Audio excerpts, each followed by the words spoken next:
Hello दोस्तों, कहानियाँ सिर्फ सुनाई नहीं जाती, महसूस की जाती हैं। स्वागत है आपका स्टोरी हाउस में, एक ऐसी जगह जहां हर कहानी के पीछे छुपी है एक नई दुनिया।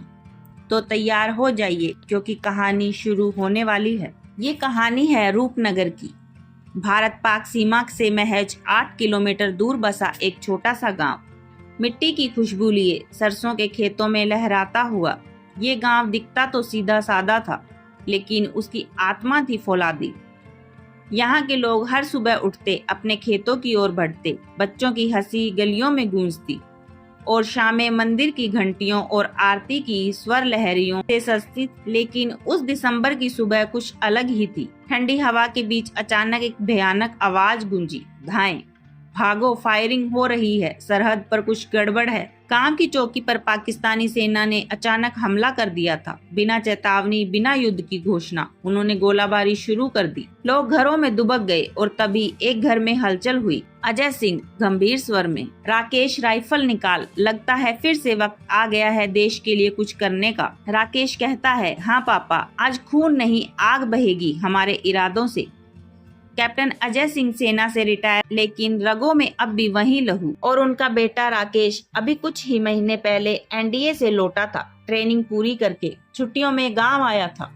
लेकिन अब छुट्टी नहीं, जंग शुरू हो चुकी थी। रूपनगर के मंदिर की घंटियां उस दिन अलग सी बज रही थी, मानो भगवान भी कह रहे थे, बचाओ इसे। ये सिर्फ एक गांव नहीं, ये भारत की आत्मा है। गांव के हर कोने में सन्नाटा पसर चुका था। बच्चे रो रहे थे, महिलाएं चुपचाप आंगन में बैठी थी और हर कोई एक ही सवाल पूछ रहा था, अब क्या होगा।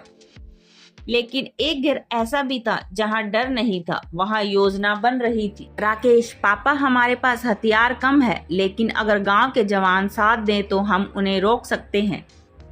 अजय सिंह, हथियारों से जंग नहीं जीती जाती बेटा, इरादों से जीती जाती है, और ये गांव तो इरादों से बना है। चलो लोगों को तैयार करते हैं। अजय सिंह ने गांव के चौधरी, अध्यापक रामनाथ और मंदिर के पुजारी को बुलाया। पंचायत बुलाई गई। गांव के युवाओं से पूछा गया, देश पुकार रहा है, क्या तुम साथ हो? अलग अलग युवाओं की आवाज आई, मैं चलूंगा, मेरे दादा फौज में थे, अब मेरा नंबर है, मरेंगे तो तिरंगे में लिपट कर, पीछे नहीं हटेंगे। एक एक करके 25 जवान तैयार हो गए। कोई लाठी लेकर आया, कोई छुपा कर रखी पुरानी बंदूक, कोई सिर्फ हिम्मत लेकर। लड़ाई सिर्फ सीमा पर नहीं, अब गांव की गलियों में होनी थी। राकेश ने गांव को 3 हिस्सों में बांटा, उत्तर मोर्चा, पूर्व रक्षक और मंदिर रक्षा टीम। राकेश ने कहा, हम ये गांव नहीं, देश की आत्मा बचा रहे हैं। अगर वो मंदिर तक पहुँचे तो समझो हमारी हार है, हमें उसे हर हाल में बचाना है। उधर दूसरी ओर पाकिस्तानी फौज की एक टुकड़ी गांव में घुसपैठ कर चुकी थी। उनके इरादे साफ थे, गांव को कब्जे में लेना और संदेश देना कि भारत अब कमजोर हो चुका है। पर उन्हें नहीं पता था, ये गांव सिर्फ मिट्टी का नहीं, ये शेरों का बसेरा है। अगली सुबह घने कोहरे के बीच पाकिस्तानी सैनिक धीरे धीरे गांव की ओर बढ़े। उन्हें उम्मीद थी कि लोग डर कर भाग चुके होंगे, पर जैसे ही वो मुख्य गली में पहुंचे, वहां नारे लगने लगे, भारत माता की जय, वंदे मातरम।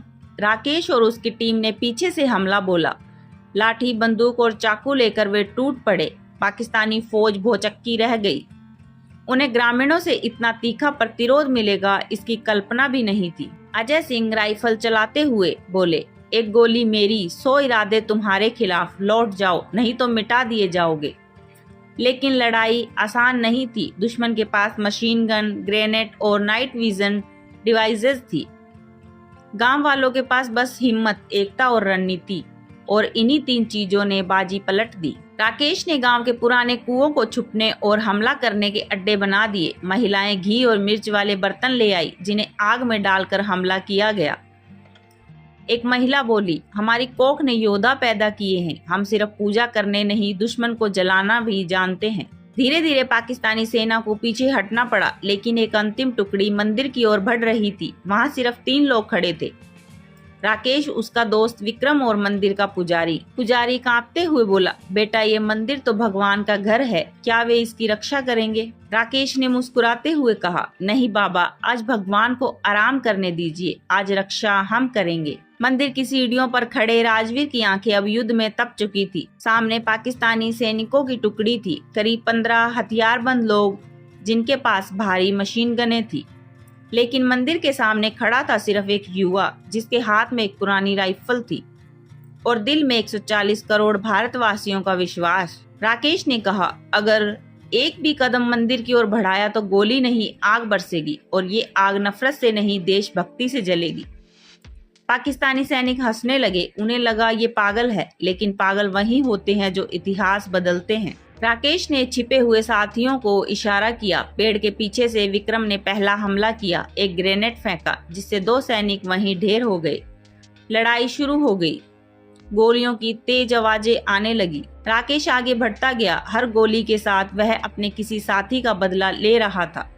लेकिन तभी एक गोली आकर राकेश की छाती पे लगी। वह गिरा, खून बहने लगा। विक्रम भागकर उसके पास आया। विक्रम घबरा कर बोला, राकेश नहीं यार, उठ, देख मंदिर अब भी खड़ा है। राकेश धीरे धीरे बोलते हुए, मंदिर खड़ा है तो समझो भारत अभी भी अजय है। विक्रम ने गुस्से में आकर बाकी सैनिकों पर धावा बोल दिया। गांव की अन्य टुकड़ियां भी वहां पहुंच चुकी थी। पाकिस्तानी सैनिक घिर गए थे, कुछ मारे गए, कुछ भाग निकले। घंटों चली इस लड़ाई के बाद अंततः तिरंगा फिर से उसी मंदिर पर लहराने लगा। धूल में सना, खून से रंगा, लेकिन गर्व से ऊंचा।